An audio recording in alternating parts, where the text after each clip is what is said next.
So here I am at the Stadium of Light, talking about the season so far, a bit of a half-term review I guess as we come up to Christmas.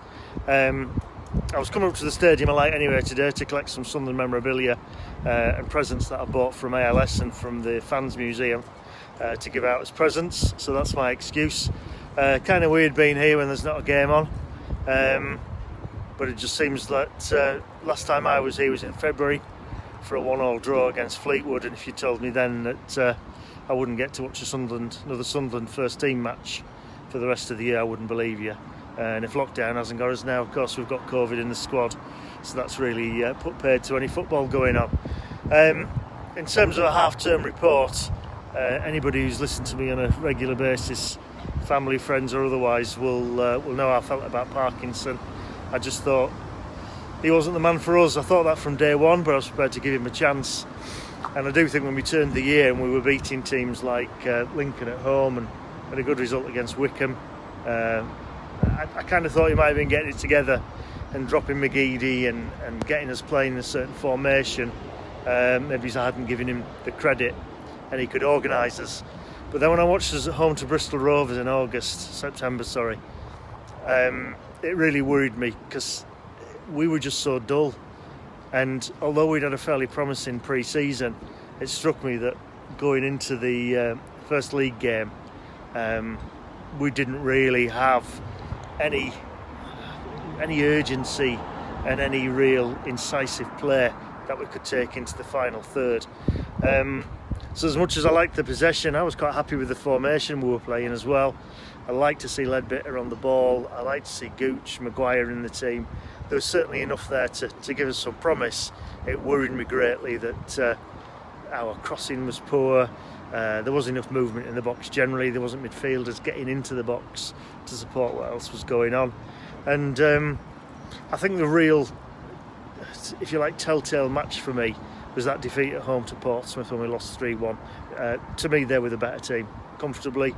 I thought Jackett outmanoeuvred Parkinson. I thought he looked a bit lost.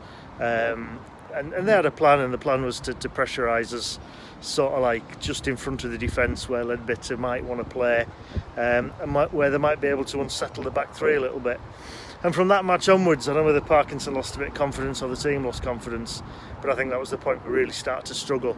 And by the time we saw that performance against Milton Keynes Dons, I think the writing was on the wall. I wasn't too disappointed with what he did at Doncaster and Fleetwood, and the away form was okay, but we've always got to be prepared at Sunderland for teams coming and setting up their stall to defend against us and make life difficult. That's with or without fans. And if we haven't got the type of team that can break such formations down, then we're always going to struggle. So, new era under Johnson. Obviously it's stopped already temporarily, but hopefully it'll get going again. I wasn't sure about Johnson coming in. I wasn't sure at all. I'd only seen him on the box and I didn't find him particularly an inspiring man to listen to. But from what he said since then, I've been quite impressed by the way he talks, and he's clearly a very studious and analytical person.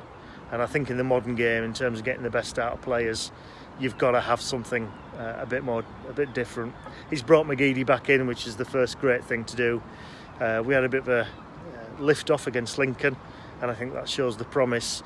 But again, COVID's got in the way. Aspirations for the new year. We just need to get back into it. I'm really worried that we'll be behind, as in well behind the other teams. A lot of points to catch up. Probably not even in the top 10 by the time we get going again. And so we've got to play catch up. I was thinking earlier about the season we had when Roy Keane took us up. I remember coming here on New Year's Day against Preston and we lost 1-0 and we were mid-table and going nowhere, and then all of a sudden he brought in a couple of decent loan signings, Johnny Evans being the obvious one, and we ended up going up as champions. It just clicked. We had a brilliant second half of the season, and I'm hoping Johnson can do the same. There's no doubt he does need reinforcements in January. I don't know by what method we achieve that, but a bit of freshness and a bit of pace in the squad I think will make a massive difference. The squad has talent there. I really want to see Kim Pioka come through. I saw him score against Coventry last season, and seen a couple of games under 23 level where he's looked good. I want to see him come through. I want to see Dan Neil come through. I want to see Hambleton come good. And again, if we can just get a bit of experience in the team as well, and what we wouldn't give for an out-and-out goal scorer, then this season could still happen. We could still go up and actually do it with some hope for the future. And I think, nobody needs me to say it, but the takeover is just so vital for the club. Good signs, with the director of football coming in terms of the structure, but we need money, we need stability, and we need this lingering bad smell, which is the fallouts and the disappointments under Donald and Methven, to have been taken away. And if the French guy comes in, if Sartori gets more involved, let's hope 2021's a better year on many aspects of our lives. But starting with Sunderland, let's hope that we finish the year off with games against, I think it's Fleetwood and Northampton. I think we might get a week off fairly early because we're not in the FA Cup, but then we've got some very winnable home games, and I'd like to think maybe it's going into February we're back on it. Johnson's got them playing as a group, a bit of confidence, get the youngsters in.